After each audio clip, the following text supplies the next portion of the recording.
All right, we are just sitting here. I'm Joe Murray. It's a Friday, wrapping up a week. We got a heat wave. What's that, 3 days in a row of 80 degrees or more? I think we have a heat wave happening in Boston today, and certainly I drove by the beach yesterday. Can't park anywhere, but I saw the ocean, so that was pretty good today. But we'll wrap up the week. We'll bring in Adam Jones in just a little bit here. He's from 98.5 The Sports Hub. We'll talk a little bit of sports with him, but I want to know more about the man they call the Dark Knight, that they call the Vulture. So we'll certainly do that here on Just Sitting Here. Again, you can listen to all previous episodes on Spotify, YouTube, and on iTunes. Yesterday we had Gary Tanguay. We had some technical issues, but it was funny. So if you want to just experience the 5, 4, 3, 2, 1 mic checks, it's worth it just for that. Also, you can chat into the show. People are already ready to go. This guy named Marshall Hook already says, I used to work with Adam Jones right off the bat there. So without further ado, let's bring him in. His name is Adam Jones. He's from 98.5 The Sports Hub. He hosts a show at night called the Adam Jones Program, where he's actually the host of the show. But thank you for just sitting here, Adam, today. Not a problem. I feel like I'm already better than Tanguay. I haven't had any technical difficulties, so that's good. That's right. And you actually have a house with brightness and mirrors and photos in the back. Yeah, I have like one room in my house where this is the exact spot where I would do the radio show during quarantine while my kid's like 100 feet away going down for his nap right now. So we'll see. Fingers crossed that goes okay, but this is exactly where I did the radio show from during quarantine. But did you sit like that, or did you sometimes put the feet back? No. Yeah, feet back, maybe like a little cross leg action.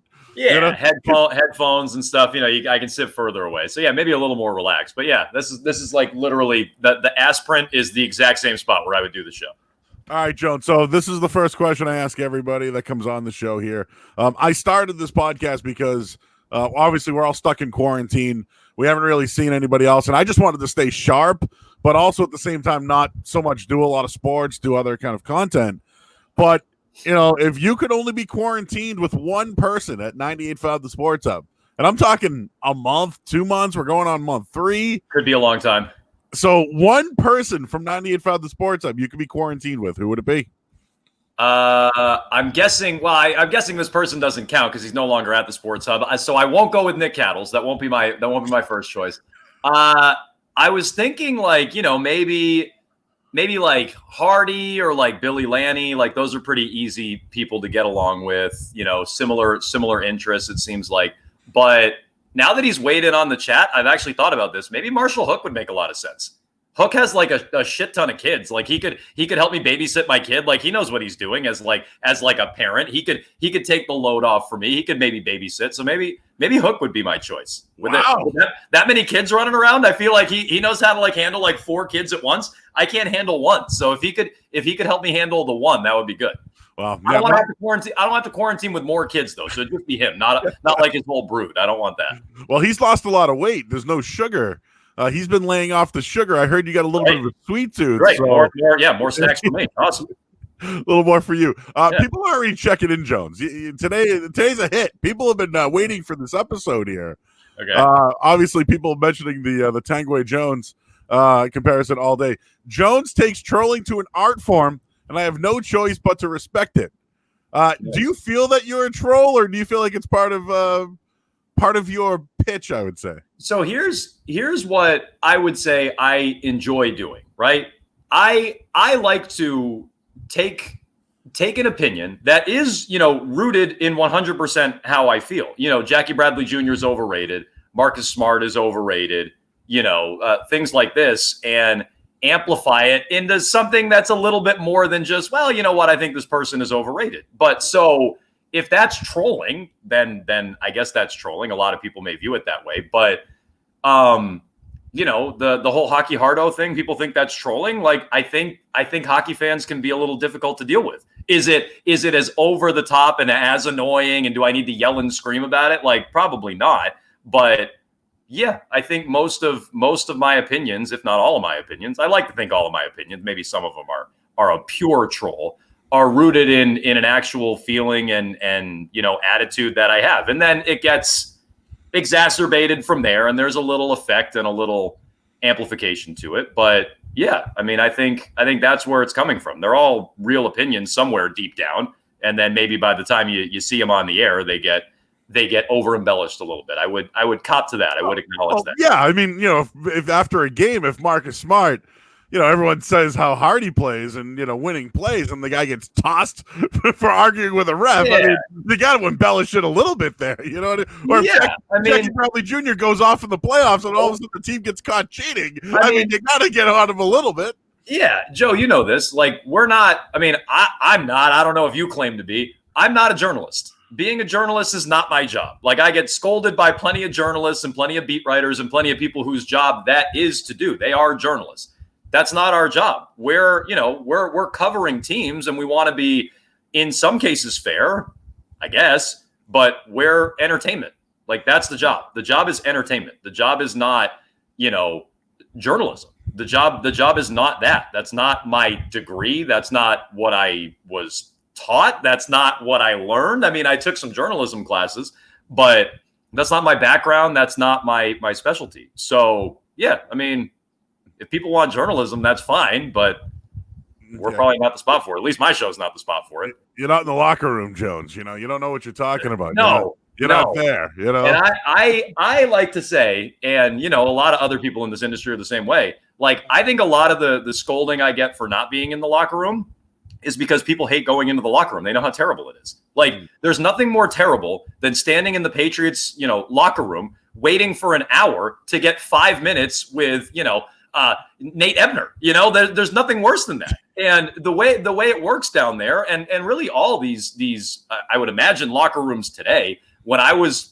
covering teams, which again was not as a journalist, it was holding a microphone in players' faces and following the herd, and maybe every second week asking a random question. That's what it was. Like, I think a lot of people are miserable with that part of the job. So they take it as almost a badge of honor. We have to be here every day. This is the job. We do this. We show up. We grind. You don't. And yeah, if that was the job I wanted, maybe I would have gone for it. That's not the job I want. And I didn't enjoy ever doing that. All right. Well, outside of the initial thrill of like being in a locker room, which is kind of cool, that gets old pretty quick. So a lot of people chatting in. So I want to knock some of these out, and then I got a bunch of stuff for you. Think about these. Who wouldn't you want to be quarantined with? Someone saying your fan is giving them anxiety. What, do I need to don't worry about it. It's 80 degrees. Screw that guy. All right. Well, I can go crank the central air, but I'm very cheap. I go to war every day with my wife over whether or not we should start running the central air or anything. So I can go turn that on, but I'd rather not. You just dropped the central air. I was going to ask you, when do you put the AC in the window? But geez, I guess we'll throw that one out there. Yeah. That Charlestown living sounds pretty good these days. Yeah, I mean, do I look like somebody who does physical labor, like putting in an air conditioner? No, that's not me. That's not what I do. Oh, look at this guy, Greg Bedard, checking in. Who chooses to hang out with Adam Jones? I'd hang out with Jones. Why not? It's a good question. Yeah. Let's see. Holy crap. Jones looks like a fourth line winger in the semifinals of the Stanley Cup. Yeah. Did you see the quarantine scenes, by the way? The miracle one? With Gary and DJ. Yeah. And your boy Giles has his hair all back. You kind of look like you fit into that scene. I already don't get haircuts. Like, me, Joe. I already never shave and don't get haircuts. So I'm in my element in quarantine. Like, it's acceptable. I hate that barbershops now are open. Everybody else is begging for a barbershop to be open. And I want them to have their business and everything. But I hate not having the excuse to, I can't get a haircut. I'm just going to look like a disgusting trash person, because that's where I'm most comfortable. I like being a disgusting trash person, not getting my haircut, not shaving. I enjoy that. And I like having an excuse to give my wife that I can't do it. Giles, I went to college with Giles, and I've never seen his hair really anything other than what it is on TV. He's always had his haircut like that. I've never seen his hair unruly, long, anything like that. I actually caught him on TV last night. I think Giles now has a haircut. I think he was probably one of those people day one the barbershop open, he was running over there. But I had never seen his hair grown out. I had only seen it TV Tom Giles. That's all I'd seen. Yeah, it was that was a good one. They threw the Zoe in at the end, which made me laugh. But I don't. with his random quotes. Yeah, they just didn't need that one, but the quarantine scenes, I got to give them credit, have been very good. And finally, what's the best part of doing the late show? Is it the live time game reactions? And obviously, you don't have those at the moment. No. But what is it? And I'll just throw something on at you. I fill in for you a lot when you're out and stuff like that. And I'll come up with something, and then all of a sudden, someone takes that takeaway by like noon. And I'm like, all right, got to come up with something else. And then, something else will come up during the day or it tweets out. So when you get to the nighttime, it's like people think that you like find this diabolical way of coming up with a take to shit on everybody. But like you have to be different because things have been said all day long. So you kind of have to come up with your own take. But I think you've been doing it for so long now, you know how to work around it. So everyone just thinks, what's Jones going to troll everybody with today? But that's what I think about the night show is you got to be different and you can't recycle anything that anyone else said. I mean, that's the goal, like I like when, and we're not doing the crossover currently with Mike and Tony, but I like when we do the crossover and they sound like, oh, okay, that's something that we haven't heard discussed, or that's like an interesting thing that hasn't been talked about, or that's a different spin on the topic of the day. Like ideally, that's what we're doing. Like ideally, we're doing something different and it's not the same thing you've heard all day. Maybe it's the same topic, but it's a different take on that topic, a different look at that topic, fleshing out that topic differently than somebody else did. So that's the challenge. The challenge is, usually I'd say in a day, and quarantine's been different. Like quarantine's kind of like what I would call a lot of B and C level stories as opposed to a lot of A level stories. And when there's an A level story, it's like red meat. Everybody's like foaming at the mouth to go talk about it, like Brady signing with Tampa or something like that. But there's a lot of B and C level stories, and the challenge is kind of, picking things out and differentiating them.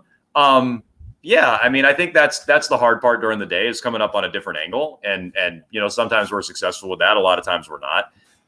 But that's the goal. And to answer the question, I do like being the first on after a game, or like while something's happening, even if it's a dumb Red Sox game that we don't have, and I don't really care about the Red Sox all that much. If something big and significant is happening in the Red Sox game, we can react to it before anybody else, So you're right. I mean, there's a lot of waiting around during the day when news breaks and reacting to that after other people. But after a game or during a game, we literally react to it before anybody else. So, I like to think in some ways we can get our first at bats in there and maybe some ways set a narrative after a game. Like ideally, help set a narrative after a game or during a game or after some event at night. All right, he's Adam Jones, just sitting here. That's the podcast. Of course, this is live now until 1 o'clock. I know his wife's in there. Kids down for a nap. Wife's out running errands. So this is like literally the most. It's the happiest I've been in weeks. All right, so a couple of news stories came out. I know I sent you a rundown of some stuff, but some things did come over within the last hour or so. But the governor is going to come out and talk soon. Governor Baker will announce that today professional sports teams will be allowed to practice with safety precautions. So that means that Jason Tatum can actually shoot a basketball now. So, I mean, it's been a while. I know Zdeno Chara has been in town here, but it seems like Jones that we're going to get sports somehow in Boston, whether it's at least NHL, it looks like, and the NBA is on its way. Just your thoughts on just actually finally being able to, touch a basketball for Jason Tatum. Well, I mean, I'd take it a step further back and say good that we're finally getting sports up and running here in this state. Like, I understand we're one of the hardest impacted states, but we're not harder hit than New York or New Jersey. And they've opened up. So I'm happy we're following suit in that regard. I'm happy we're not dead last in opening something up, because we've been dead last in opening way too many things up. I'm all for caution and opening responsibly. And I don't mind wearing a mask when I go out and walk my kid or walk my dog or go to the grocery store or anything like that. But the idea that we're last in anything, opening up golf courses, opening up, the state, and, at least now we're not dead last in opening up sports. We're close to it, but we're not dead last. That's a little bit of progress, I guess. But yeah, hopefully guys like Jason Tatum are ready to go. They're not out of shape. And I don't mean to single out Tatum. I mean any of these athletes. They're ready to get out there and get back to practicing. I'm curious. Well, one, since we don't even know where the hell the NHL is going to be, I'm curious if guys start practicing in Boston. Do they have to quarantine if they've been elsewhere before they practice in Boston? Then if they're going to go elsewhere to whatever hub cities in the NHL or in the NBA, Florida, we think, Disney World, right? Are they going to have to quarantine again? Like, is there any point in bringing your players back to this state as opposed to just sending them to the hub city if they got to quarantine twice or if they got to quarantine just the one time? Is there any point in sending them here as opposed to just getting them right to the hub place and working them out? That would be my consideration. But yeah, I mean, there was no reason Jason Tatum shouldn't have been shooting a basketball before. Like, that was zero excuse for that. I mean, I'm fine with him not owning a hoop, but after about 2 days of not owning a hoop and not shooting a basketball, he needed to figure out how to get a hoop or get access to a hoop and shoot a basketball. The fact he didn't still is appalling. While we're on that, a lot of talk about, if you're going to start a franchise, which player would it be? And Stephen A kind of got into it a little bit and actually brought up Tatum. But for you, like Doncic, Zion, Tatum, Zion I'm out on just because of his body and whatever. And I do think he's an explosive player. Doncic is just the guy who handles the basketball is outstanding. Tatum plays more of a team game, but for you, like me, I take Doncic. But like of those three, who would it be for you? I give Zion more of a thought than you do. I think like I would seriously consider Zion, but I ultimately would get out because I don't know how long his career is going to be. Like whether it's injury or just whether it's early injury that like impacts the prime or just longevity. I would be nervous about how that body type ages. I'd be nervous about how healthy he can stay. So I think if you could tell me he stays healthy, which you can, and you can't say that about anybody, I guess, but if you could tell me he stays healthy, he'd be the no-brainer pick for me, even though he hasn't proven even as much as Tatum, who hasn't proven as much as Doncic. So I would still probably go Tatum second, and I would go Doncic first. I mean, Doncic is established. I don't care that he's not great defensively. I don't think Tatum is a great one-on-one defender either. Tatum's a good team defender, and Tatum's surrounded by a good defensive system, which maybe Carlisle has in Dallas. Maybe that's not fair to say about Luka Doncic. And he's surrounded by a lot of good defensive players. So, I think those team stats defensively for Jason Tatum can be misleading. And Doncic is so unreal carrying a team and not sharing the load, but carrying a team that I think he has to be the guy. But I honestly think they're all close. And, I think the only acceptable answer today is Doncic. But if you're projecting and thinking what Tatum or Zion could be, I think those are acceptable answers too. Okay.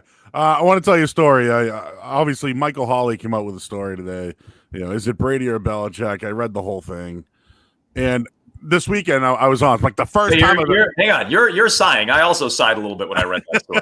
So go ahead. I'm sighing because I actually hosted a show this weekend. It was like the first time I actually like 3 hours by myself talking, and the match was coming on. And I don't know. I felt like I was sick of Tom Brady, right? Like he's everywhere. Yeah. He's now floating out everything. Like if you compare him and Manning does stuff like Papa John's and nationwide, while Brady's just pitching all TB12. It's annoying. It's in our face, and I'm somewhat sick of it.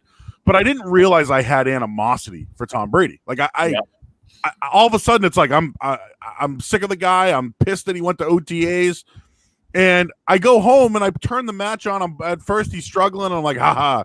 And then all of a sudden he hit the putt and I did a fist bump. And then I'm like rooting for him to win. But why? I feel like I'm always going to be like that with Tom Brady. And it went full circle in one whole day. I went from animosity to that. It's easy for me to root against people like Tom Brady. I did not find myself pulling for him whatsoever. In fact, I found myself doing the exact opposite on 17 and 18 when he's blowing putts and coming up short of the green, laying up. I wanted him to fail, and he did. So I had to stay watching. So he's got me. Like he doesn't have you. He's got me, and maybe I'll change at some point. But it went full circle for me. But today Hawley's got the story. Is it Brady or is it Belichick? And it's like for years it says, well, it's both. It's both. And the end of the story is it's still both. And like, no, it can't be both anymore. No, not both. One's in Tampa Bay, one's here. I just don't think it's both anymore. No, well, I guess it's both. Like, obviously they both got the most out of each other. Like, who would argue with that? Like, I don't even get why we have to debate. That's not even a debate. How is that an answer to a debate? Oh, they're both great. Yeah, no, I know. Bill's the greatest coach of all time, and Brady's the greatest quarterback of all time. I believe that. And I believe they each got the most out of each other. But who was it more about? It has to be slightly more about one or the other. It's not going to be exactly 50-50, right? Nothing in life is exactly 50-50. So if you're going to make an argument and make a case, I would make the case for Tom, but I agree. These next couple of years could tell us an awful lot. I side because people get annoyed by the debate, which I don't get. I think that's a fascinating, awesome debate. I think Holly wrote right in there. And I like Michael's work. I like that he's writing again at NBC Sports Boston. I've been reading him. He's posting, it feels like once a week over there, and it's worth a read. He's super plugged in with that organization and a great writer. So I like reading his stuff. But he said he's annoyed at the debate. I'm not annoyed at the debate. I think it's been a debate for 20 years, and I want to get the answer. We've been debating it with no end in sight, and now we may actually get our answer, and now is when it gets good. So I'm not annoyed by it. I'm even more interested in it than ever. So I just want to ask a few more sports questions, and then I really want to get to know Adam Jones. Are you sure, though? Are you sure that's what you want to do? I'm not sure. I think it is, because I can just listen to you at night and get all these takes anyways here. But just quickly, there's like this week, Ninkovich came out and said he thinks Brian Hoyer could be the starter. I just think you should go Stidham. This is a throwaway year, if you ask me. But Cam Newton's still out there, man. Yeah. And I do think Cam Newton is the difference of a couple of wins. So, like, if they go 10-5 or 10-6 with Stidham or whatever, I think that Cam Newton could get you to 11-5, 12-4, something to that degree. So I'm not, like, dismissing Cam Newton, but I don't know, like, do we even know, what do you want to do first? Do you want to just go with Stidham, see what you have here, and then go with all the salary cap space you have next year? Well, now, yes. Now I want them to go with Stidham and see what they have. At the draft, I wanted them to draft somebody else. If you're telling me the option is going to be Hoyer, then I want Cam instead of Hoyer. But as good as I think Cam is, I kind of want to see what they have in Jarrett Stidham. I'll tell you, one of the things we're considering talking about tonight, unless what you were talking about earlier, Joe, happens and we get sniped, or maybe it's already been talked about and I missed it. Dan Graziano has a piece today on ESPN, and it ranks the marriage that each organization has to their quarterback. I forget how he phrases it, something like their marriage to each quarterback, and basically breaks it down contractually, like what teams are most locked into their quarterback and which teams are least locked into their quarterbacks. And he admits it's a bit of a flawed process because Mahomes right now doesn't have a long-term extension. So the Chiefs aren't married to Patrick Mahomes financially, but we all know he's not going anywhere, right? So he admits it's a bit flawed, but he looks at all the contractual elements to it. And, there's Brady in there. Obviously, there's Stidham in there. Ryan Tannehill, I thought, was interesting because the Titans, I think, are second on his list, which means the Titans are more married to Ryan Tannehill than they would have been to Tom Brady, which is just so fucking dumb. They're number 2 on the list. So I thought that was interesting. But you get down to the Garoppolo section, and basically after this year, they have no ties to Garoppolo, like none. Like I think the dead money would be like $2 million or something like that. And he makes the case that the Niners are in a wait and see mode. And look, I don't love Jimmy Garoppolo. I think he's a fine starting quarterback. He's nothing special. He's not going to win you a Super Bowl, as we saw last year. But Bill loves him. We know Bill loves him. And maybe part of the reason Bill is slow playing it is let's see what Stidham has. If Stidham's good, we'll be locked into Stidham. If he's not, maybe Garoppolo's available next year, and we can keep playing this year to year and see what we can do. Maybe there's somebody we like next year in the draft, but I don't think we're clear of the Garoppolo stuff. That was my big takeaway from the Graziano piece, and it's worth a read at ESPN today. I don't think we're through the Garoppolo stuff. Like I think there might be more legs to that, and that's worth watching all year. I agree. I think there is, and they didn't commit to him this year. They finally committed to him when they didn't want Tom Brady, which is another thing there. That team with Tom Brady, that could be a very good bunch there. Right? That's another team. That's another team that's idiots. My wife's a giant Niners fan. I'm wearing a Giants hat now, not because I like the Giants, but she's from the Sacramento, a little outside the Bay Area, and huge Niners fans. And I've been arguing with them for months now since the Super Bowl and all those rumors. Like, why do you guys want Garoppolo? They all think they want Garoppolo over Brady. That's so stupid.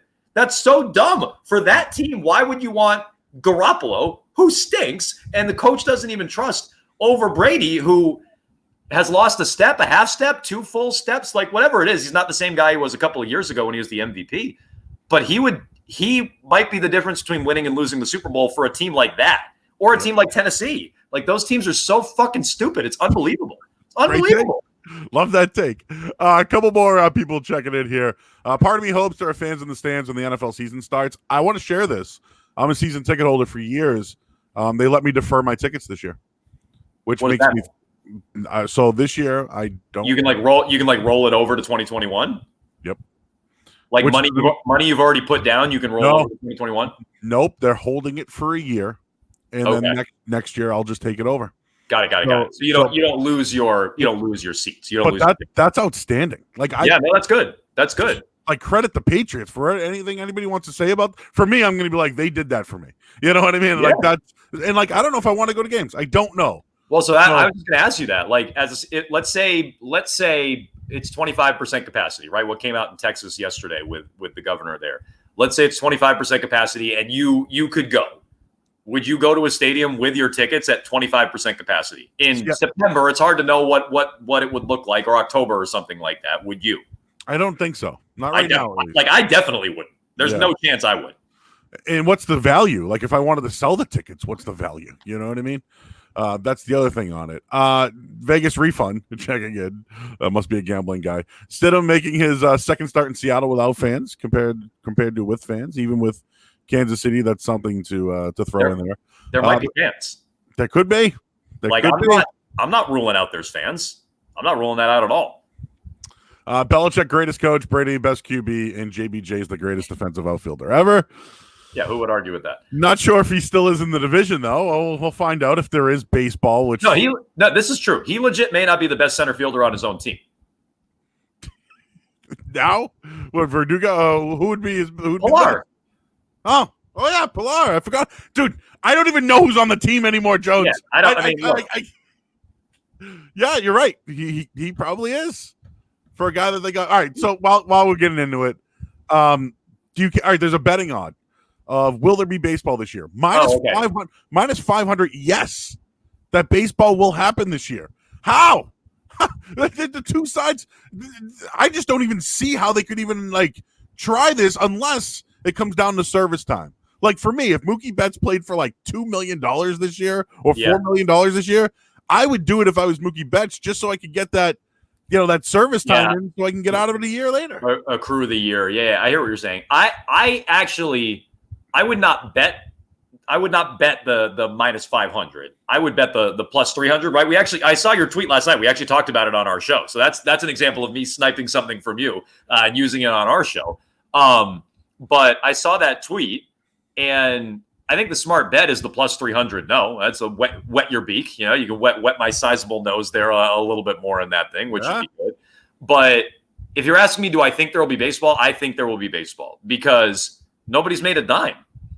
The owners haven't made any money. The players haven't made a game check. This is not the NBA or the NHL where those guys they have made their full salary, but they've made a good chunk of money. Like, are the players really going to hold the line and say, I'll make $0 this year? No, I don't think so. And I don't think the owners are honestly going to sit there and say, yeah, all this easy money I could get and collect off a television contract, I'm just going to kick that to the side. No. So, it doesn't look great right now, and the two sides are dug in, but I don't know that I want to lay those odds. But if you're asking me just a yes or no, do I think baseball will happen? I do think baseball will happen. Wow, minus 500 to win 100. Oof.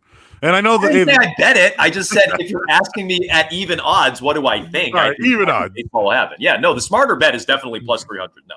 All right, so one thing that you guys do on the Adam Jones program right now, that's the Dong Report, but it's the Dong Less Report. Yes. So I figured we'd bring that into Just Sitting Here as well. You are the 37th guest to be on Just Sitting Here. Now, it wasn't because, that's where you lined up. All right. It just, there's been you work full time.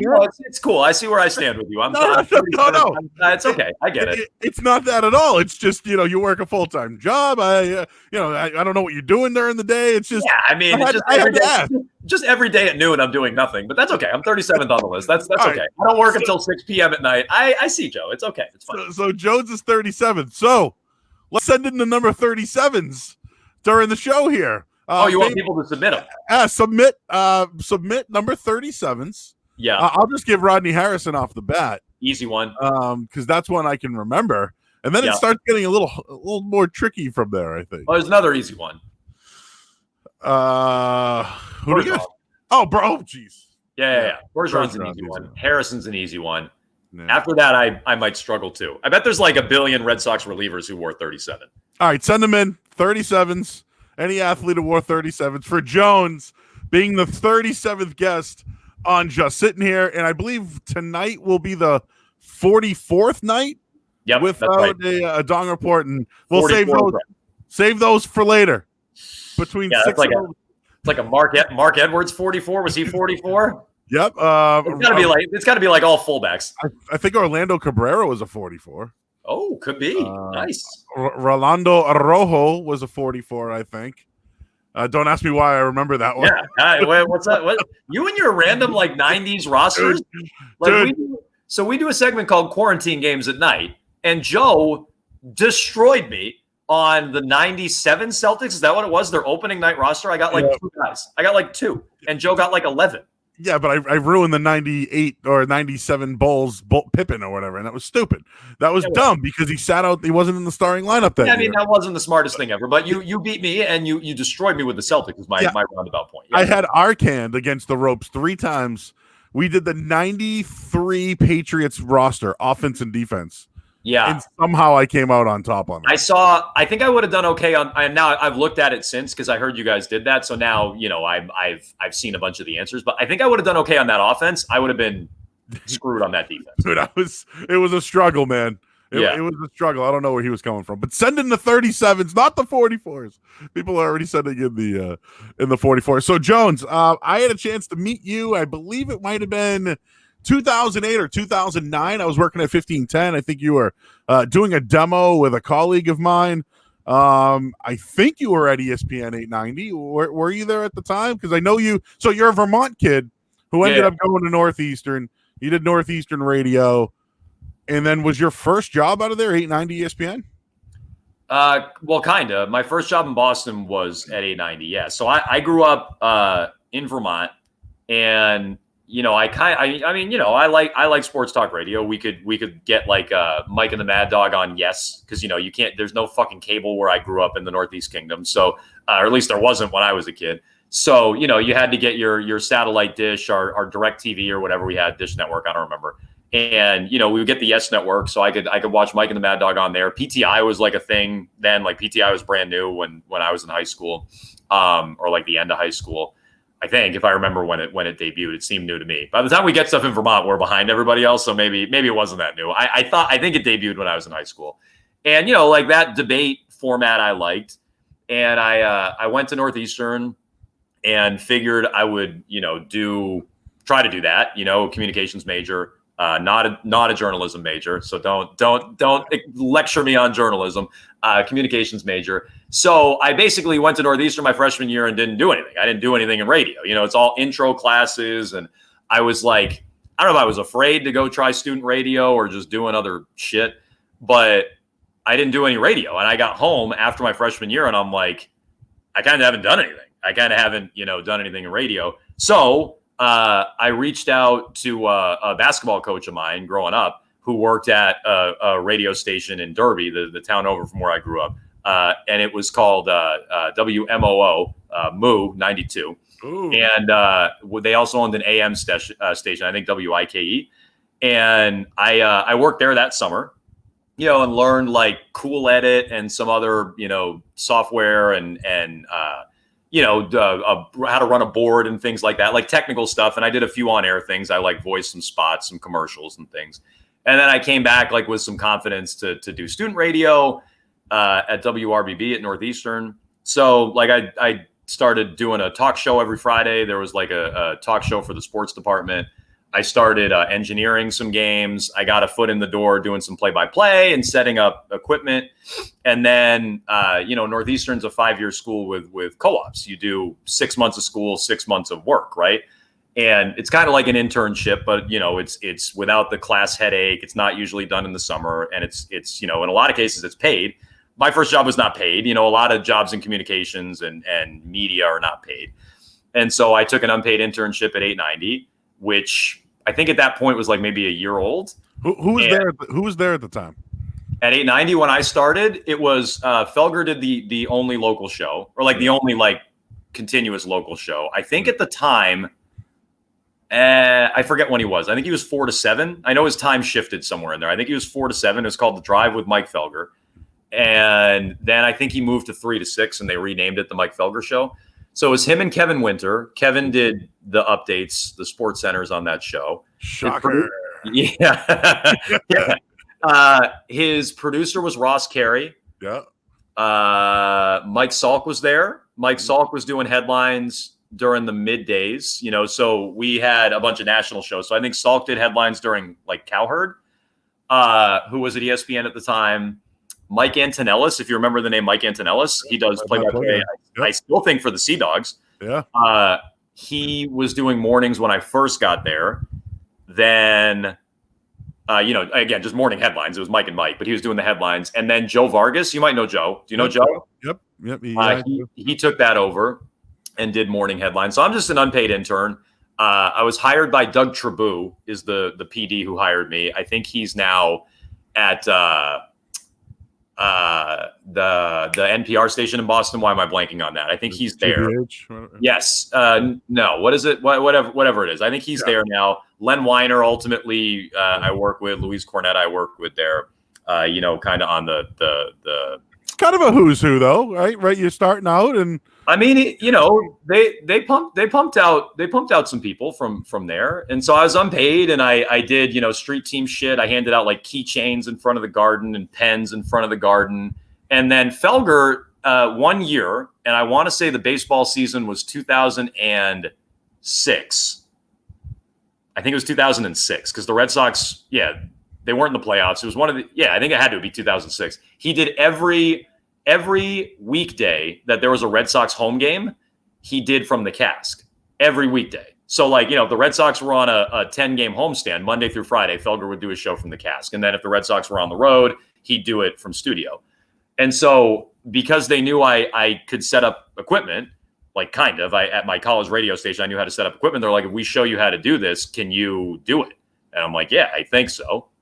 And so I started setting that shit up for Felger at all those broadcasts and taking it down. And then like every single day, that's where the Drew story comes from, where he didn't know my name. And he's like, hey, Drew, go put quarters in the meter. And I'm like, whatever. He doesn't know my name. It's fine. And I go throw quarters in his meter parked outside of the cask. That's where that story comes from, because he'd have to park his car outside of the cask and he parked it at a meter and I'd have to feed his meter. So that was how I got hired there. And I kept working there through college. I did a second co-op there. By the time I was a senior, I was full-time there I took over for Joe Vargas. Actually, I was doing the headlines during Mike and Mike from 6 to 10 every morning. I was doing some hosting, not a lot of hosting. I was doing some going to games and sticking microphones in people's faces like I was talking about.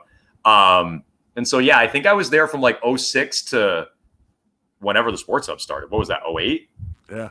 So when did you go to like ESPN National? Because there was a time, dude, where like you were filling in for like Mike and Mike.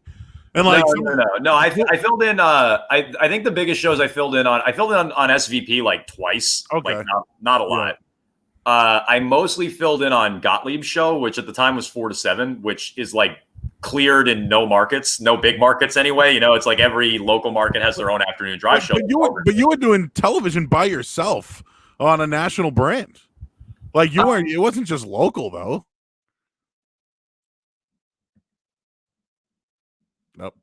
I think I did that like twice. I did the Gottlieb thing a couple of times. I don't think that was on TV. And I did a lot of like overnight stuff. I did a lot of like scoreboard stuff. Like if you know Kevin Winter, like he's way better. He's way better at it. But if you ever hear Kevin Winter like cutting into like a Major League Baseball game or a college football game, those were like the sports I was doing there. Plus I was doing a lot of hosting on weekends and like some filling in during the week. Yeah. But so to answer your question, I think I did like 2 years at the Sports Hub part-time when they started. I got a call when I was down the Cape. I had applied like the second I saw that 98.5 was starting, I'm like, oh shit, I got to get out of 890 because this place is not going to last. And we had like a station-wide meeting that day. I got off the air at 10 doing morning headlines in like whatever year this was, 08 or 09. I keep forgetting what year this was, maybe 09. And we had like a station-wide meeting. They're like, Boston's big enough for 3 stations. Don't worry about it. And I'm like, fuck that. I'm like, I'm applying like as soon as I can over there. So I found out a way to get in touch with Mike Thomas. I emailed him a demo and a resume. And like immediately, Mike Thomas, who's the program director at the time and for a long time, he emailed me back And he's like, great. He's like, I think we can use you. You do some hosting, some headlines, like you're at events, like great. This looks awesome. Did not hear anything for like a month. And I'm like, what's the deal here? And so finally he called me back. I was down the Cape with a bunch of friends, getting drunk on the beach. And I had 2 missed calls and voicemails from Mike Thomas and 2 missed calls and voicemails from Rick Radzik, who was the assistant program director and now our program director. And I'm like, crap, I got to like get my act together here. And so I called back both of them and set up a meeting for like later that week. And then like that Thursday or Friday, I think I had a meeting that Monday or Tuesday. And like by that Thursday or Friday, we were on the air. So I did part-time. I hosted with Dan Shaughnessy on weekends. Yeah. I did some headlines. I did some going to events. And then to answer your question, I went to ESPN for, kind of 2 years. I did some national stuff, and then I hosted the ESPN Boston show where Curt Schilling blew us off every Friday. Yeah. That was like our big claim to fame. Every Friday we'd be like, Curt Schilling's going to be our guest, and then he'd blow us up. So real quick, the 890 experience, you left, came back, but it was more of like an ESPN Boston thing, right? Like you guys hosted like a online show or something with ESPN Boston. Yeah, and like they had like a really good high school thing. I remember for a bit there, but you left, came back, did that, and then was the DA moved on, and then you went from ESPN to the Sports Hub. Is that what happened? Correct. So basically, I was hired to do that ESPN Boston show for 2 years. Did not make it 2 years. Basically, at the end of year one, they're like, we're going to extend this thing, but it's not looking great. And so it was internet only. I'll do the typical host thing and say it wasn't promoted very well, but it also wasn't the greatest show in the world. And so I think we made it like another 7 or 8 months. And then they discontinued that. So it wasn't quite the full 2 years. And at that point, I had already been doing some stuff in Bristol, and they kind of looked out for me a little bit with time left on my contract. And I started getting a foot in the door there and doing more stuff. And then I don't remember the timeline of this, but Mike Thomas reached out to me, again, our program director at the time. And I had previously worked at the Sports Hub, and done the Shaughnessy show and all the other stuff I was talking about.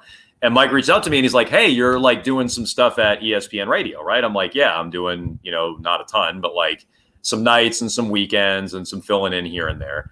And he's like, we're starting, CBS Radio is starting a national network. He's like, how would you feel about maybe getting in the mix for our overnight show? And I'm like, that'd be awesome. I'm like, that'd be great. I'd love to have my own show. I was filling in a lot in Bristol, but I didn't have like my own show, like that was set during the week. I wasn't contracted, I was freelancing.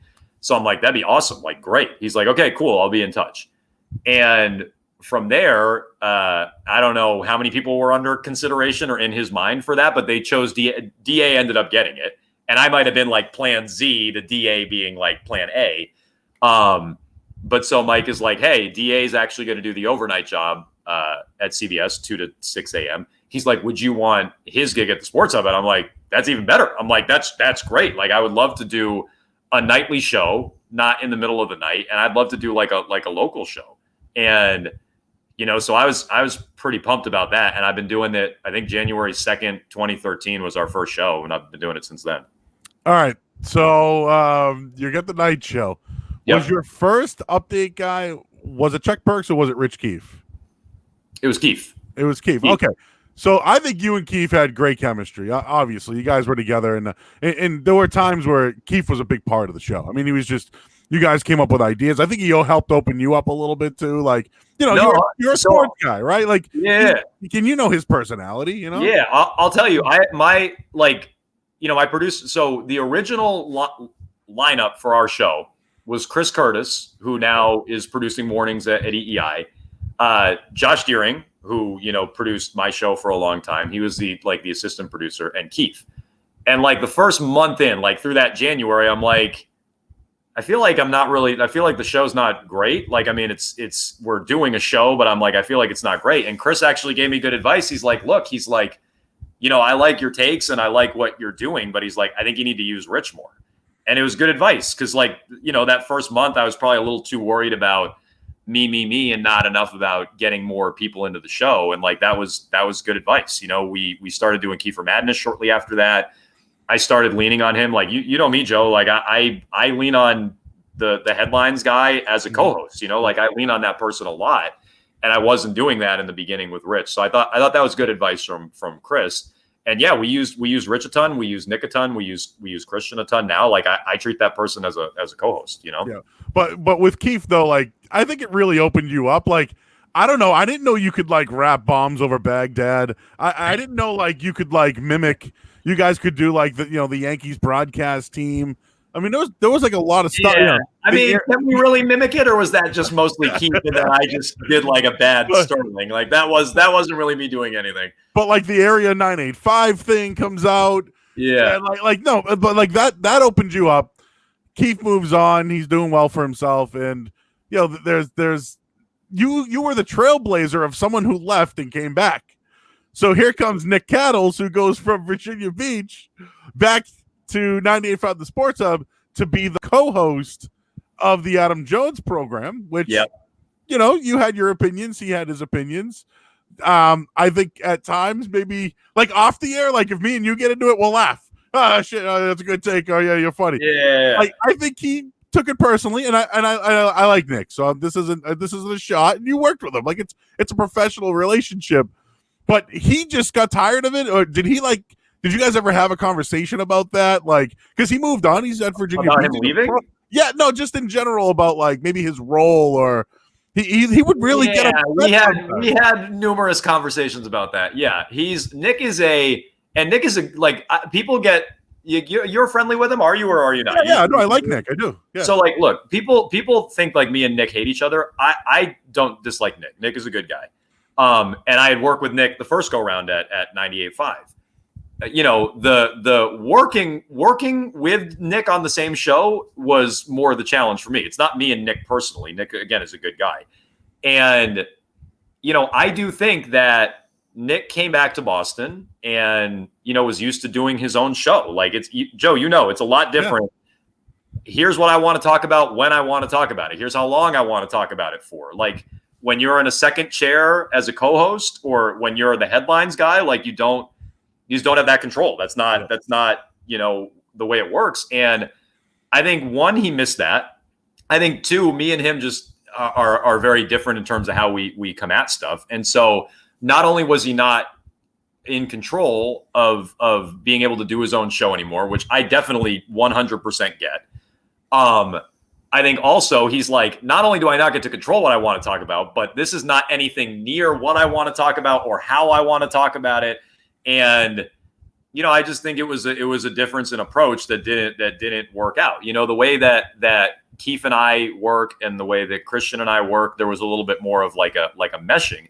And that's not to say like we never disagree. Like Arkand and I were arguing last night about the Boston Marathon and the canceling of the Boston Marathon. So like we'll argue, but one area where the both of us struggled, I think, was stopping an argument. Like, hey, it's over. Like it's time to move on. And we both kind of hunkered down and had our battles about it. But no, he's not a bad guy. And I do have sympathy for like going from your own show and running your own show, and again getting to talk about what you want, when you want, how you want, for as long as you want. And having to put up with an asshole like me, I understand that, and I have sympathy for that. So that, and this isn't a shit on Nick Cattles thing. We all like Nick. No, Nick thought he was going to be a co-host, and it's the Adam Jones show. I don't know how else to say it. Like you're the one coming up with the ideas. Like there's a producer involved, but yeah, my whole thing is like if we get into it, I'm laughing with you. He's a host. He took it with him, and I think people thought that there was like real like animosity there. There wasn't. Between the two of you, I can honestly say that. People out there who may think that, just Cattles wanted to do his own thing. So I just wanted to set the record on that. And then Christian Arkand comes in. He's over from WEEI. You guys are essentially like kind of like competitors, right? I say this to Christian all the time. I mean, the last hour, well, it depends on our show. Our show moves with the baseball reporters. We go from 6 to 11 to 7 to midnight. So we would overlap a little bit more 7 to midnight. But I say this to Christian all the time. I would listen to him on my drive home. Like I listen to both stations. Like I know a lot of people don't say that. Yeah. People are like, "Oh, I only listen to our station. I don't listen to that station." No, fuck that. I listen to both stations. I want to hear what people are talking about. What's a story? Why is one station talking about this and the other station not talking about that? Like I want to know. And so the only local show on my drive home, and if we had a show at that time, I would listen to it. But the only local show after me on my drive home, and I like listening to local talk. Like I don't really listen to music, Joe. I don't really enjoy national sports talk as much. I'll listen to it if I have to, but my passion is talking about local teams, and that's what I like to do. That's what I like to listen to. That's what I like to talk about. The only local show is that. So like on my drive home now, I'll listen to Mark James. It used to be Christian Arcand. Like that's who I listen to. And yeah, we would go head to head a little bit. Yeah. Yeah. So I wanted that job. I've been vocal about it. You knew that. And Christian knew that too. Like, hey, Joe, you're going to be working with Christian Arcand on the weekends. Great. I just didn't know it was like, hey, we're both going to be going for this job. And they told me why, and it's fine. Again, I was a guy who worked outside of radio, and now I'm, a part of the morning show, which I love, and I can bounce around whenever I have to. It's great. But I do think Christian's worked out for you. I think you guys are now building a chemistry, and especially without sports talk. Like, the DJ Alexi thing is very funny. He's got some political things that you can bring into sports as well. So I think it's a good fit considering how many different people you have to work with consistently. And that's a credit to you because, at times there was like this who's going to be the next guy thing, and you have a different co-host every single night, man. But you just somehow kept the show going. And this is, by the way, when like the Celtics are in the playoff hunt and the Bruins are like, going deep into the playoffs every year. And it's like, at night sometimes, like, those are the best shows, right? After the game, you're working the games in between the games, you're shooting the shit, watching them, I mean, like, to me, it was honestly harder to work with, like, in that, and I know the period you're talking about, like the time period between when Nick left and when they announced Christian, and I didn't know who it was going to be. And, there was a stretch where there were different people that I was working with. And honestly, and this isn't a knock on Christian, just I didn't know Christian. Like, he was the hardest one to work with because I didn't know him. Like, I already knew you, and I already had hosted with you a shit ton. Like I used to do weekends. I used to be on pretty much every Saturday, or a good amount of Saturdays. My first 2 years at 98.5, I was basically on every Saturday. And so I had worked with a lot. I worked with you and McCone and Hook, McCarthy, maybe McCarthy less at that point, actually. But, like, I had worked with a lot of you guys, so that wasn't a challenge to do. Like, honestly, I didn't really know Christian. I hadn't worked with him a ton. I don't really think me and him had hosted a ton together. Like, I had met him crossing over on weekends and being filling in and things like that. But, it was easier to work with people I knew, Yeah. No, and again, I think it's a good fit. I listened to you guys last night. You guys were talking about that old ESPN show, that old NFL show. With Omar Gooding as the running back. Oh, Playmakers. Yeah. Playmakers, which was a terrible show. Terrible. You didn't like it? I hated that show. I mean, I'm sure it doesn't hold up well. Like, so if you're asking me, like, if I could pop it on again and watch it and enjoy it, like, probably not. But I can tell you, I think that was my freshman year of college. I watched that every week. I love that show. You didn't like that show when it was in the moment? You didn't like that show? I tried. It was bad. It was bad. It was like a poor Any Given Sunday. And don't get me wrong. I played. That's true. It was like a bad Any Given Sunday. That's true. I will say this, though. I like Any Given Sunday. I playing semi-pro football in Hyde Park. Yes, guys were smoking weed before games and doing crazy shit before games. Now, this was supposed to be more of a pro level. I don't know if that would necessarily happen, but I have seen it maybe at a Marlboro, a Marlboro game or something to that degree. Not calling out any of those. Any of those other teams. All right, Joe. Let's have some fun here. So I know you guys. I thought we were having fun. We weren't having any fun. No, we are. Okay, let me put my fun hat on. All right. How about this? Enough about you. So fill in the blank Friday. You guys do a game of Jones, and of course those listening, send in your 37s because they're not good right now. I'm not going to show you who they are yet. Well, I was going to say, you're saving them. They're not good. But send in. It's the 37. Jones is the 37th guest on Just Sitting Here. I think we hit the two big ones. I think we hit all of them. Ooh, was Beltray 37? I don't mean to send you down a rabbit hole. I feel like he was 10. Well, maybe I feel like he was Adrian Beltray. Adrian Bell. Yeah, I feel like he was I don't know. I guess I'll look that up here. But let's play a fill in the blank Friday here. Let's do that. Game of Joe. Game of Joe. Fill in the blank. Your favorite sports movie. Ooh, favorite sports movie. Let me think about that for a second. I want to make sure I'm not missing anything on like a technicality. I always like White Men Can't Jump. You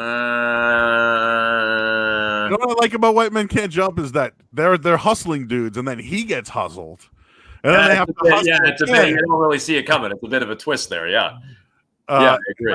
I like all the Rockies. I mean, I know those are like basic bitch answers, but I like all the Rockies, and I've had like a bit of a later life affinity for those. I actually said this on the air last night too. When my wife was pregnant and we were in like the red zone, like at any moment we could be going into the hospital. We thought, based on our due date, we're like, okay. So I had DVR'd like some shit to like watch, and I watched all the Rockies like right before my kid was born. And so, I like all the Rockies too. I'd probably put those ahead of White Men Can't Jump now that I'm thinking about it. I say all of them. I like 1 through 4, and I like the new Creeds. Those I like. I'm 2 years older than you, and Varsity Blues was Varsity Blues is a good one. It was a good one. The whipped cream bikini, I'll never forget. Yeah, Allie Larder. Yeah, you know the name. See, I can't remember her name. Yeah, Allie Larder was throwing heat. Yeah. And I love the program, which was with Joe Kane. He was a Heisman Trophy candidate. That's Tom Cruise? No, it's Omar Epps is the running back. It's with Alvin Mack is this this linebacker. Yeah. Who was it? I'm thinking of All the Right Moves is what I'm thinking of. I don't think I've seen the program. It's good. Write it down. The program, dude, was like a '90s like college movie. I'm like a steel trap. I'll remember that. So is it like a Blue Chips? Is it like a Blue Chips but for football? Exactly. Okay, so I like Blue Chips. Blue Chips is a great movie. Blue Chips, very good. Ricky Rowe, from Indiana. Yeah, Blue Chips. What was Butch McRae? I'll add the program. I got time. Yeah, it's not like I'm ever asked to do this podcast before today, so I got plenty of time. I'll slip in the program sometime. Fill in the blank Friday. Your favorite mob movie? Oh, crime. There's only 2 answers, right?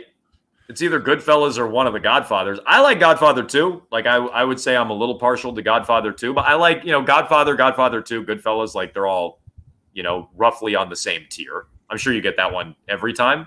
Yeah, probably. What else do people like? I like Casino. Casino's a good one. I like Donnie Brasco, if you want to throw that in the mix. Untouchables. Untouchables is good. Is Donnie Brasco when he's the rat? Is that what he is? Or he's the informant, rather? With Al Pacino. Yeah. Is Training Day is not really a mob movie. That's like a police kind of sort of a crime movie. I like crime movie. My man. That's a very good. Yeah. That is. I like that one. I didn't really like To Get Wet. I know you're a big reality TV guy, so fill in the blank. Favorite reality TV show? Oh, well, that's a hard question because I am a big reality TV show guy. My wife and I, it's really like 90% of what we watch. I'll tell you what I enjoy right now. This is not my number one answer. This is a Bob Beer's honorable mention is what this is. I enjoy 90 Day Fiance. Do you watch that? I've watched it some. There's some I can't tell if one's a dude or a girl, anyways. But I've watched some of them. I'm not caught up yet, but I've watched some. Yeah, I watched. So my only issue with 90 Day Fiance, I like it. It's one of those reality shows that like know they're popular right now. It's probably like the Real Housewives. I'm sure I would easily get into those. I don't happen to watch the Real Housewives. My wife isn't a fan of it, or doesn't know if she's a fan of it. We don't watch it. But it's like one of those shows where they give you so much content that now it's like a job every week to like watch. Like 90 Day Fiance is like 2 hours. There's a show called Pillow Talk where other couples break down what they're doing, right? Yep. Which I enjoy. Sometimes they have like 2 groups of people on 90 Day Fiance at the same time. So it's a lot of content, which would be my complaint. Shows like American Idol or like The Voice. I used to like those shows very much. They would give you too much. It was like a chore to watch. So that's my only gripe. My 2 that I love though, and I still watch religiously, although I'm a few episodes behind on one. Love The Challenge. Watch The Challenge every week on MTV. Been watching that for years. It's one of my go-tos. It's like one thing that like every Thursday, it airs on Wednesday nights, every Thursday, yesterday. The second my kid goes down for a nap, my wife and I are like, Challenge? Watch The Challenge? So The Challenge is there, and I still love Jersey Shore. I'm like 4 or 5 episodes behind on Jersey Shore on DVD. Still love Jersey Shore. Every Thursday, I watch reruns of Jersey Shore on Thursdays during the day. Still love Jersey Shore. And if I had to actually pick between those 2, I'd probably put Jersey Shore 1. Jones, what's your favorite alcoholic beverage? Well, it's definitely beer. I am not a hard booze guy. I do not handle hard booze well. Don't really enjoy wine all that much. So it's definitely beer. And it's probably like a light beer because I don't even handle heavy beers all that well. So like I think, yeah, I got like a Coors Light on here. Where's my camera? Like a Coors Light on this glass. Not that I'm drinking Coors Light, but a Coors Light on this glass. Maybe like a Corona, a Pacifico. Like if it's the summer, I drink. That's usually what I drink. Okay. I'm a cider guy. I've really turned into a cider guy. I don't know what happened. I don't mind a cider. The wife likes cider. I'll have like a couple of those before I start, mixing in some beer. Down east, very good if you try it. I know you have a sweet tooth. You like to eat ice cream. What's the favorite ice cream flavor there? What are we talking? Cone or like a pint? Ooh, pint. I have a very different approach. If I'm getting it on a cone, both. If I'm getting it on a cone, I don't want a bunch of shit on there. I don't want, I want to just eat the ice cream. So if I'm getting it on a cone, it's basic. I probably would go vanilla. I would probably just go like a nice straight vanilla. Say it again. Straight vanilla? Like I'll at least do a cookie dough. No, not in a cone. I don't like that. I don't like that in a cone. Wow. I just want to, I want to lick my soft serve, and that's all I want to do. Yeah. Soft serve vanilla. I'm in on that. Okay. Yeah. Making sure. Yeah, well, I don't want, if I'm getting a cone, I don't want like hard scoops of ice cream. I want a soft serve if I'm getting a cone. If I want hard scoops of ice cream, I'll eat it out of a bowl. What do you want? What do you like out of the pint? Let's see. So we buy, I would say fairly routinely, we buy the Ben & Jerry's Americone Dream is wonderful. Mm-hmm. But for like a more traditional flavor, I probably like cookies and cream. I would say I like cookies and cream. I also like cookie dough. Like I would say those are ice creams that I like. If you go to Brigham's, you got to get the Big Dig. Give that one a. What's that? It's sounds like too much. That sounds like too much shit. Like that sounds like there's too much stuff in there. It's like a moose tracks. It kind of. But it has it's like throw the kitchen sink in there. There's too much going on. It's just brownie and caramel with vanilla. Oh, well, that's a reasonable amount of stuff. And a chocolate chip. Maybe I think. I mean, now we're getting up there, but it's just more chocolate. Whatever, I can handle that. Like moose. I'm not trying to like shit on moose tracks, but like that's got like everything under the sun in there. It does, you're right? It's too much. I agree. Pick a flavor. Hey, what's the best concert you've ever attended? Oh, So the best concert I've attended, and it's not my favorite music, but I grew up in Newport, Vermont. Well, a couple of towns in Vermont, North Troy and Newport. And I was living in Newport at the time, which is like, the big hub in the Northeast Kingdom, Joe, right up there on the lake. And so I grew up in Newport, and Fish had their farewell show. They've since, been a band again and are touring again. But Fish at the time, and I'm going to guess this was like 2003 or 4. I don't remember the exact year, but I was definitely like at the beginning of college. They had their farewell tour at an airport, which is like an airstrip in the middle of a bunch of farmland up in Coventry, Vermont, which that's one of the towns I went to for Vermont, a relatively big high school, but like 13 towns went to my high school, like a big union high school. And Coventry is one of the towns that went there. And so they had their farewell show at the airstrip in Coventry, Vermont. And, I worked that show. I got to go to the show like the whole 3 or 4 days and like fucking camp out and be like a mess. Because the same basketball coach that I actually got a job at that radio station, Moo, he was selling ice at the fucking fish ship, selling ice to a bunch of stoners, and people who are just up all night. Everybody needs ice, so he's like, if you work 2 shifts and you recruit some people with you to like fill out the day and work a couple of shifts, and everybody works a couple shifts, you guys can all have like all access passes. So like that was fun, just because like. It was me and a bunch of friends, and we were there for like 3 or 4 days. But like Fish is not my favorite kind of music. Best concert I went to, I don't know. I'm not the biggest concert guy. I've seen the Roots a bunch. I used to like the Roots. I feel like I've kind of fallen out of them. I've seen the Roots a bunch. Well, you work nights too, so how do you go to a concert during the week? You know what I mean? There's weekends. I say this all the time with like sporting events too. Like I can't ever go during the week. Like once a year, my wife, and this is ironic, my wife is like, like a newfound like hockey fan because she's from the West Coast. They're not like big hockey fans. So like, she's like once a year, she like forces me to go to a Bruins game. So we always go on like a Saturday or a Sunday, or actually I've gone a couple of times the Friday after Thanksgiving, like that matinee game. But yeah, like I can only go on weekends unless it's a holiday or something like that. And like on the weekends, I don't want to fucking do anything. Like on the weekends, I'm like, I don't want to go to a concert or a show. And that's just me being a lazy person. But so I have to be bragged to do any of that. All right, we'll wrap up a couple of things here. The murder hornets were a very big thing this pandemic that we've had, and UFOs were like literally confirmed by the government. What are you more afraid of, the hornets or the UFOs? What are you kidding me? Fucking UFOs. We don't know what they're doing. We don't know what they're up to. I mean, they've been here for a while. The tall grays, the small grays. Tall grays, that's right. The Nordics, the reptilians. I mean, they've been here for a while, and there are different degrees and variations of how evil these beings are. But yeah, what's more murder? Don't murder hornets kill like 50 people a year in Asia? We talked about this on my show. Like a bunch of honeybees cluster around them and just overheat them and kill them. Like they're not that scary. I'm not that afraid of them. And I think I'd like to look up how many people in the U.S. die from like honeybee stings, like people with allergic reactions to just regular bees. I'm not afraid of regular bees. I mean, don't get me wrong; those things are fucking huge and scary looking. My neighbor yesterday, she said she thought they had murder hornets. I'm like, you don't. You definitely don't. And she had carpenter bees, is what she had. Oh. But no, I'm not afraid really of murder hornets at all.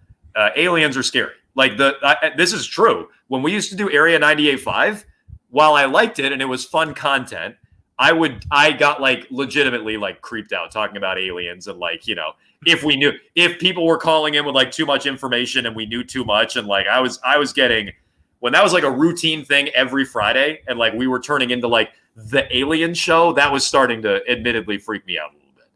I'm interested in it, but aliens are scary, dude. Aliens are scary.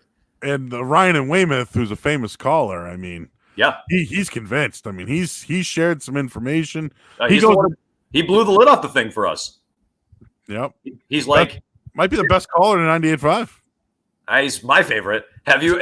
He asked us if we had ever heard of Phil Schneider. He's like, hey guys, I got a football question for you, but I want to bring up something a little more off the cuff. If you've never heard this call, we've played it a bunch in the history of our show. But he's like, have you ever heard of this guy Phil Schneider? And if you haven't, just look him up. Google Phil Schneider. Check out Phil Schneider. May he rest in peace. Burned the heck out of his hand in a firefight in Dulce, New Mexico with these tall grays. And then he launched into his football point after that. It was seamless. right away with the gold star, what he called it. Guy's a machine, yeah. Do you like lobster rolls? And if you do, butter or mayo? Love lobster rolls. What was your question? Butter or mayo? Oh, mayo. Cold. Mayo. It's the only way to go. Really? What's that face about? I'm a hot buttered guy. But is that how they do it in Vermont? I mean, it's landlocked. We don't have. I wouldn't eat a lobster roll in Vermont. Not to besmirch anyone's business, but I wouldn't eat a lobster roll in Vermont. I wouldn't eat sushi in Vermont. I wouldn't eat a lobster roll in Vermont. Not what I would be doing. Landlocked state. You don't want to be doing that. We're on a lake. We're on Lake Champlain, or I grew up on Lake Memphremagog or near Lake Memphremagog. No, I would not be eating any of that. But yeah, that's why you support the bear versus the shark, correct? Yeah. I mean, I've said this many times. I'm Team Bear, but I haven't seen a bear in my life. I've never run into a bear. I'm not an outdoorsman. If you can't tell, I'm not an outdoorsman. I'm not your typical Vermonter. I already said I don't really like fish. Not a big skier. Not a big outdoorsman. So I've never run into a bear. I've never had any issues with bears. But they're faster than you, Joe. Like they run faster. They climb trees. They swim. You can't get away from them. Like if a bear wants to get you, you can't get away. They can. We've played videos and audio on our show. They're now unlocking car doors and unlocking house doors, or opening anyway car doors and opening house doors. Like they can come into your home. They're faster than you. They're better climbers than you. They're swimmers. They swim better than you do. They can do whatever. The only thing they can't do is fly. A shark just stays in the ocean. Just stay out of the ocean if you're afraid of sharks. A bear right now could walk into my house if it wanted to. I couldn't do anything about it. Shark can't do that. Come right from the naval yard right down in. It could. Yeah, seriously. You could smell the ice cream in the freezer, you know? Yeah, exactly. Yeah, we got to keep that locked up tight. That's true. What do you put on your hot dog, Jones? Okay, so I like the way you asked that question. What I put on a hot dog is typically ketchup and mustard. Now I'll add some relish every once and then. Sometimes maybe I'll put on another topping or two, some onions or something like that if I'm really feeling it. but usually I would go ketchup and mustard. So I am not a ketchup on a hot dog only guy, though I'll do that. I'll do ketchup only on a hot dog periodically. But my normal go-to would be ketchup and mustard. But my ketchup take has been bastardized by Christian Arcan that I only put ketchup on my hot dogs, and I somehow that makes me childish, which I still don't understand his logic. I only put ketchup on mine too. You only do ketchup. See, you just said 2. I don't like that you said 2 because I just very clearly said I do ketchup and mustard on my hot dog. But I mean, I could do chili and ketchup. I could do, I like ketchup on a hot dog, just like I like ketchup on a burger, just like I like ketchup on, French fries or chicken fingers or something like that. Like what? I don't get why chicken is ketchup rather is childish on some things and not on others. That's the part of his logic, Christian Arcan's logic, that I have trouble following. I put difficulty keeping up. I put ketchup on my eggs. I put ketchup on a hamburger. I'll do a little sriracha on eggs. I'll do sriracha on eggs every once in a minute. If I'm feeling a little spicy in the morning, I'll do sriracha on there. I like ketchup. I don't happen to put them on my eggs. All right, we usually wrap the show up with quarantine, things that you do during quarantine. I just wanted to share some of these 37s that got thrown out here. Well, I don't want to answer that one. Deion Sanders wore 37 with the Ravens. 37, not a good. Doak Walker listed as the best NFL player to wear 37. So that's not going to help. Yep, we already got Bergeron, Rodney Harrison. We got Dave Stieb. Whoa. There's a picture for Stieb or Stieb? I thought it was Stieb. He pitched for Toronto. That's all I remember. I'm thinking of Rusty Stieb. Stieb? All right, yeah, Toronto. Jeff Williams checking in. Hey, bud. Alex Barth says Beltray was 29. 29. So that's different than 37. There you go. Bill Lee. That was close. Bill Lee was 37. Oh, well, there you go. A different former night show could talk about Bill Lee. All night. Literally all night. Yeah. I've thought about bringing him on, by the way. So I by the way, I always like Mikey Adams' show. I've met him once. I met him one time. We were doing our ESPN Boston show down in Foxborough. I used to do the show daily out of Gillette Stadium, the same stadium you see Beetle and Zoe on, or the same studio rather you see Beetle and Zoe on. That was my old studio, and Mikey was there doing, I think at the time, headlines for Ordway and whoever it was, Holly, probably like Michael and Glenn. Yeah. And so he was just kind of hanging out. Nicest. It's the only time I ever met him. Nicest guy ever. So I always liked his show.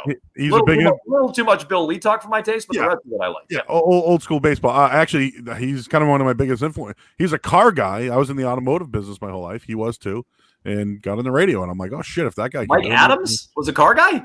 Definitely, yeah.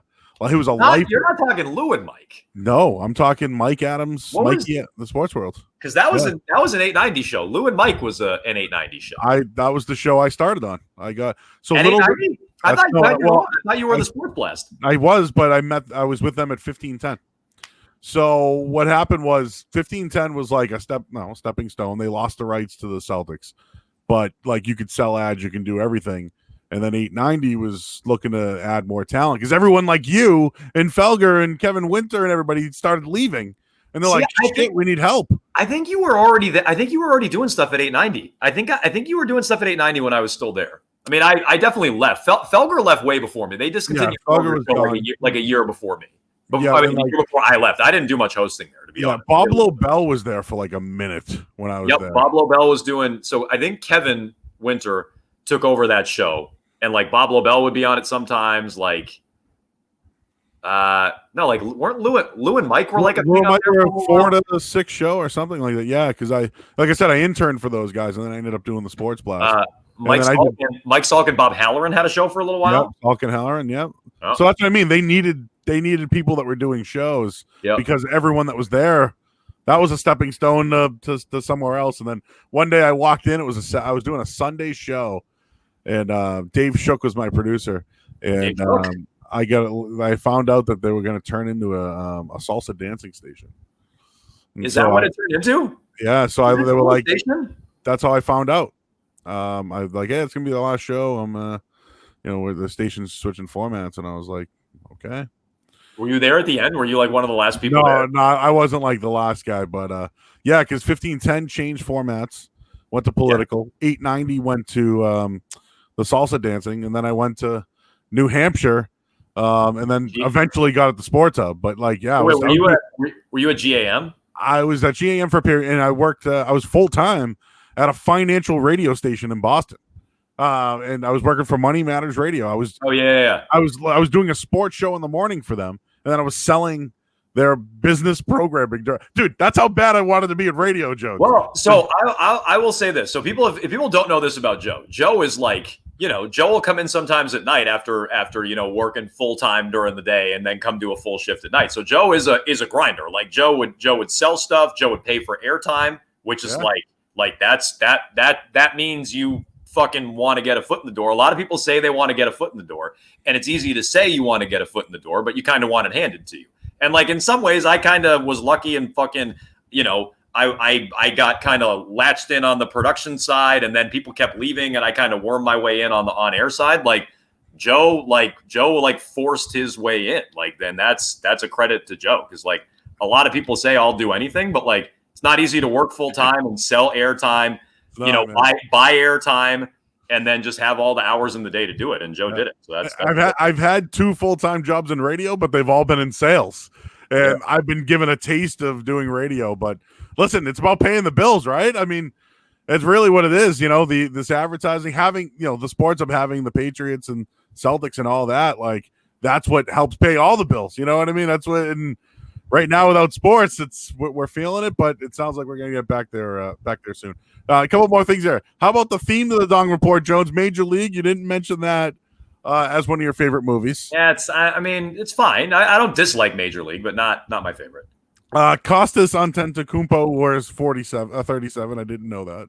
Oh, I forgot. I meant to mention that earlier. Yeah, that was one I left out. Program is a great movie. So what happens was they gave the rookie, the freshman, a football, and he kept fumbling in practice. So they made him hold a football all day at school, and then someone knocked it out of his hands and fumble, and everyone chased the football. But like that was the thing. Everyone tried to knock the ball out of his hands at school. Got it. To kind of hang on to the football. Sounds like something Belichick would do. That's right. He'd do it. Maybe Damian Harris this year. He'll have that. I'm a Jones P1, but this is a great upgrade. Okay, thank you. Great. Respect the hustle. Awesome. Cool. Thank you, everybody. One thing before I want to get to quarantine, but the Jordan documentary, I feel like you liked it. I heard your comments on it, but just skipping off that, the Brady docuseries, and then 60 hours of Derek Jeter, and then the Tiger Slam. Like, all right, look what Jordan did. He like literally spun off all these other things on us now. Yeah.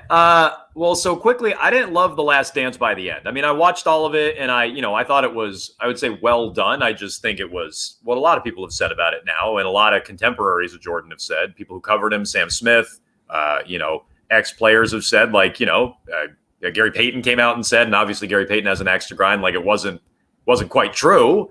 But I thought it was well done, and it was entertaining enough where I watched it. But by the end, I'm like, come on. Like, I remember the second three-peat pretty well. The first three-peat I was a little young for, but I remember the second three-peat well. I was rooting like hell against those Bulls teams, and like, I feel like they skipped around the truth quite a bit. So that'd be my answer on the Jordan doc. The Brady stuff I have low expectations for, although I had low expectations for Tom V time, and it was better than I thought.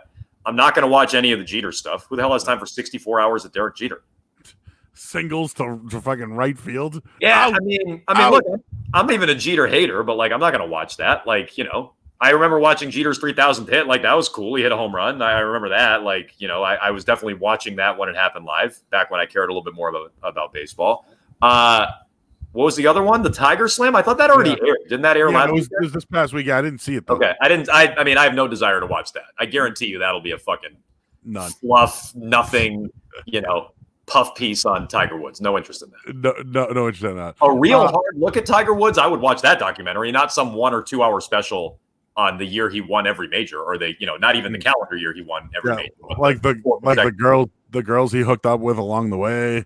I want to know all that stuff. Well, so the Tiger Woods book, the guy who wrote the Tiger Woods book is writing a big Patriots book that's coming out in the fall. Oh, now, I'm trying to remember his name. We've been trying to chase him down for the show. I don't know that he's doing interviews on the book right now. Jeff Benedict, is that right? If I remember it right, whoever it was Armin Kate and this other author on the Tiger book. He wrote it, and it was a good look at Tiger. And he's writing a book on the Patriots dynasty, but he's a Patriots fan. and the Patriots gave him a ton of access in Gillette. So I'm skeptical of how hard of a look that'll be at the Pats. You're right, Jeff Benedict. Yeah. Good brain on you. We wrap up the show here with Quarantine. These are things that you've been doing during quarantine. I know some of the shows you've been watching, but I know you're in a reality, but what current shows, series, and I know you guys do a segment about shows that you guys all should watch. So what's some that you would suggest or that you liked? Okay, so this is a good question because we've been doing the Blair Binge Project, which is, each night, a couple of times a week, I'll assign a show to Christian and Jeremy and the listeners if they want to, follow along. Christian will assign one to Jeremy and I. Jeremy will assign one to both of us, right? So I've watched quite a few. The shows I liked most to this point, I really liked. Now I'm fucking struggling to remember. I liked. So I just finished Russian Doll a couple of weeks ago. Liked Russian Doll. Thought it was good. Pretty easy. 10 episodes. Bing, bang, boom. Half hour each. Easy to binge. I currently am watching Dark, which is a series on Netflix. It's German, so you got to deal with some subtitles or you got to deal with some dubbing. But it's pretty crazy. It's about time travel and, all kinds of dark stuff that goes with it. It's pretty good. I'm going to tell you right now, it's pretty good. I have not seen the end of it. Jeremy torched through like 2 seasons right away. That was a listener submission. I like that. What else am I watching? What are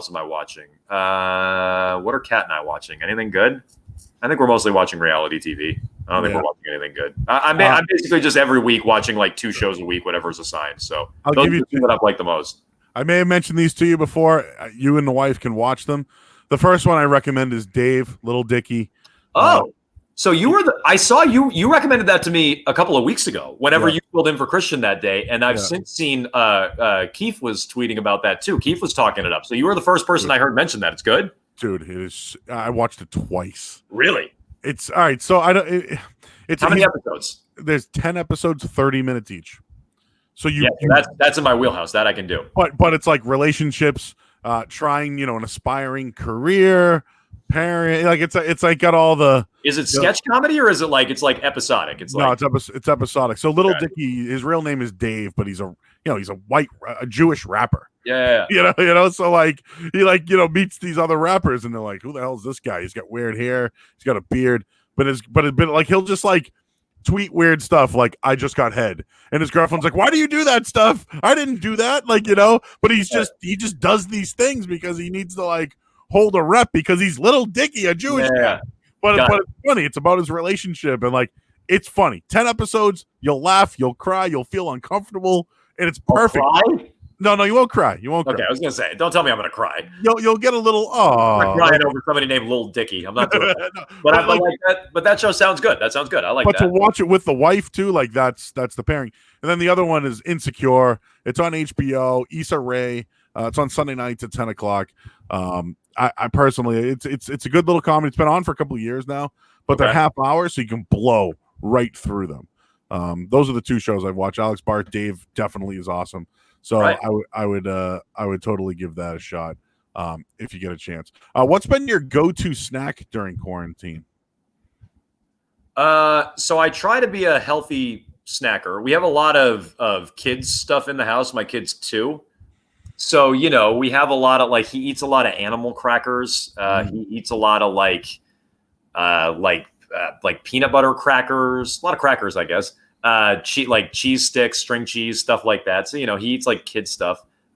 If it's an actual like adult snack that I like to think is like halfway not horrible for me, I eat like hummus, hummus. Wow, you're a hummus guy, huh? Well, I like hummus. I do. Yeah.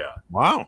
Do you get it like in the little bin, like it comes in like a dipping sauce type thing, and you dip the crackers in or whatever? No. What else would you get it in? Like you mean like a tub? It comes in a tub from the grocery store. But I've seen the little like a barbecue sauce size type one. Not individually packed. No. Okay. No, I don't like other people setting my serving size. I don't appreciate that. I'll eat what I want to eat. Thank you very much. Yeah. Have you done any curbside in quarantine?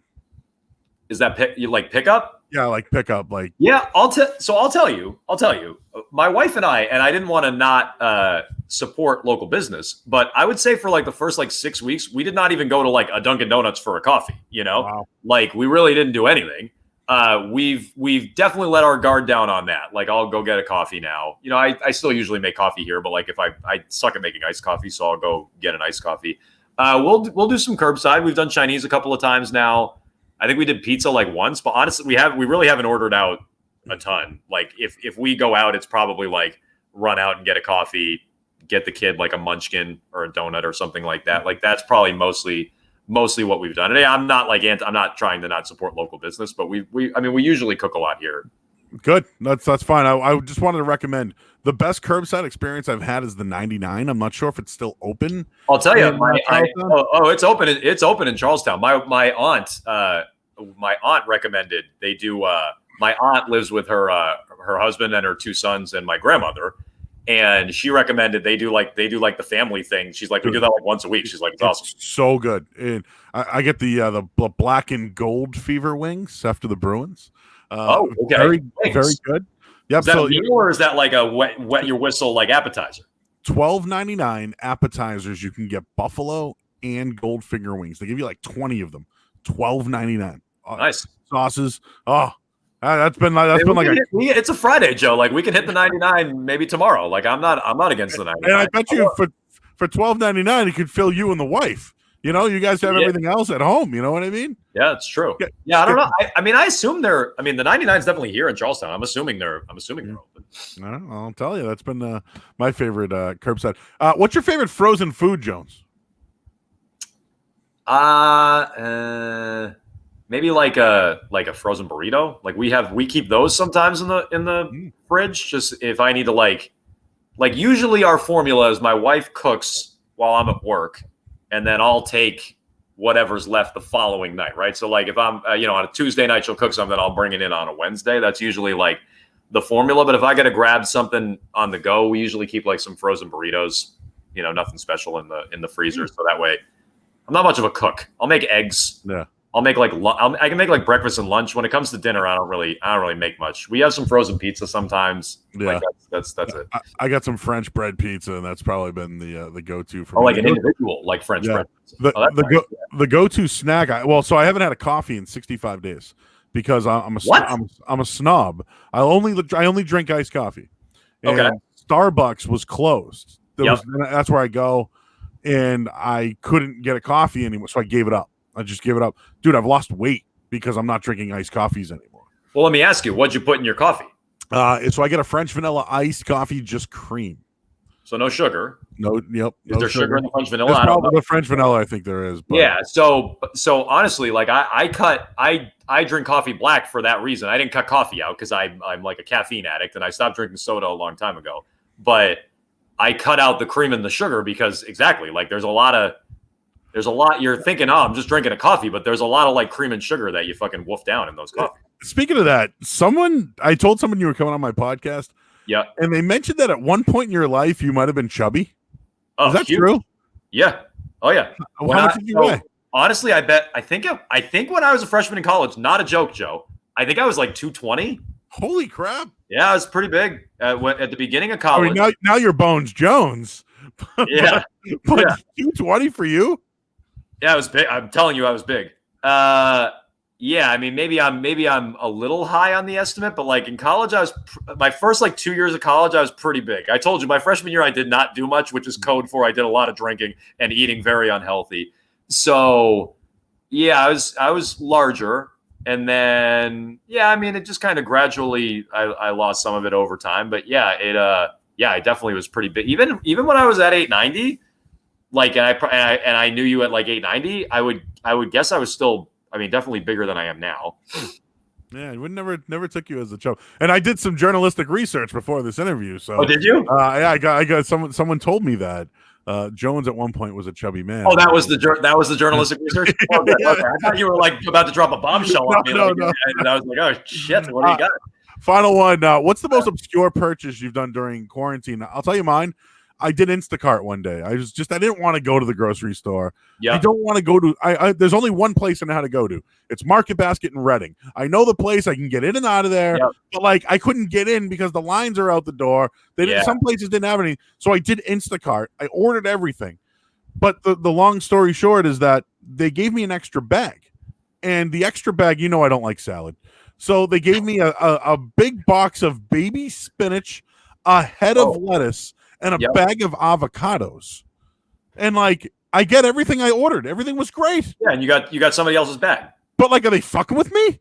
Like, No, you got a head of lettuce, avocado. You got somebody else's bag. Somebody was kicking and screaming. They wanted their head of lettuce and their spinach and their avocados to make a salad, and they're fucking pissed. Yeah, but they're like, let's give this to Joe Murray. That'd be funny. I know he doesn't like lettuce. I'm guessing it was unintentional, but you're right. Maybe they were fucking with you. Maybe. So that's what happened with me. But that's obscure because I've never done Instacart. I never did that.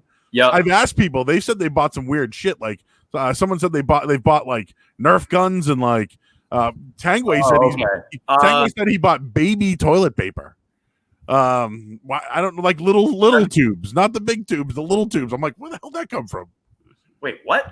He doesn't mean like baby wipes. He means baby. The tubes, like you know how the normal tube is just like this, like this big. I guess he said he got like little ones because he didn't. He said he was so desperate to get toilet paper. Oh, I see. So I'll tell you, I've not had a bad grocery store experience. Usually my wife and I just alternate week by week. I haven't had problems going to the grocery store. I mean, a little bit of a line here and there, but I haven't had problems with the grocery store. We haven't ordered any groceries that I can remember. I don't have any random purchases.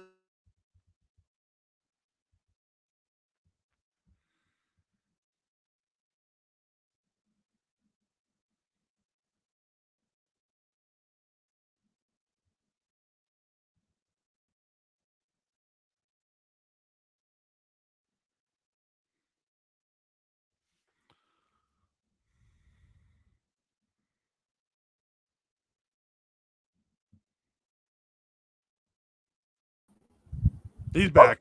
Back. Oh, there you go. Sorry. So if you ever listen to the radio show while I was doing it from home, you understand my fucking internet cuts out all the time. So anyway, I was saying my wife orders all kinds of crap for the kid. We have like 2 boxes showing up every day for the kid. Toys, clothes, bullshit like that. I've ordered myself like maybe 4 t-shirts the whole quarantine. There you go. Good for you.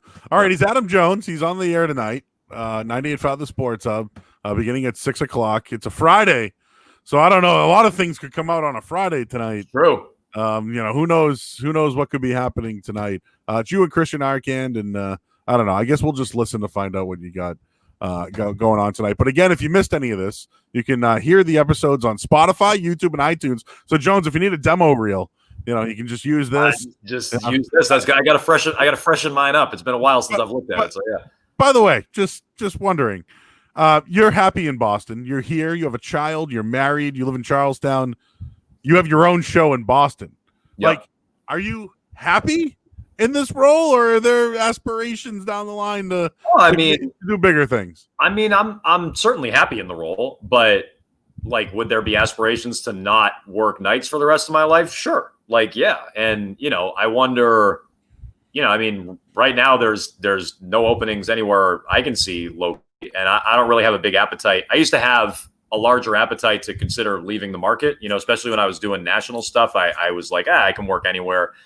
I mean, I gotta be honest, I don't know that I can, like I would say my experience, I wouldn't call it expertise, because I don't know if it's that. I don't know if that's the word to use, but my experience is as a Boston sports fan and now working, on this show, 7 years plus in Boston and in general on the air in Boston, like 12 years now. So yeah, I mean, I feel like, if there was a right opportunity somewhere else, maybe, but no, I mean, I want to stay in Boston, and, I like the gig. I enjoy the show that we do, but if I could work another day part, that would interest me. Yeah. All right. Well, you know, he's not going anywhere. He's going to be at night. He's the Dark Knight. He's the Vulture, whatever else. If I go somewhere, it definitely won't be by my choice. That's what's going to happen. Yeah, you'd be calling Oregon Ducks football before you're done. All right, Jones, I didn't realize we were going to do 93 minutes on this, but hopefully I killed some of your day. Your baby's still sleeping, so that's good. Hey, he's good napper. Knock on wood. Good napper. I mean, he must have slept right through the thing. You didn't want to hear. Some people think you have the best nickname in all of radio. So I guess that's a very good thing. I think I'm contractually obligated to credit Mike and Woburn, who gets very bitchy when he doesn't get credit for that nickname. He came up with that. So he wants royalties. You're gonna have to talk to somebody higher up than me, because I don't get anything for the nickname. But that's a credit to Mike and Woburn. Adam Jones, the 37th guest on Just Sittin' Here.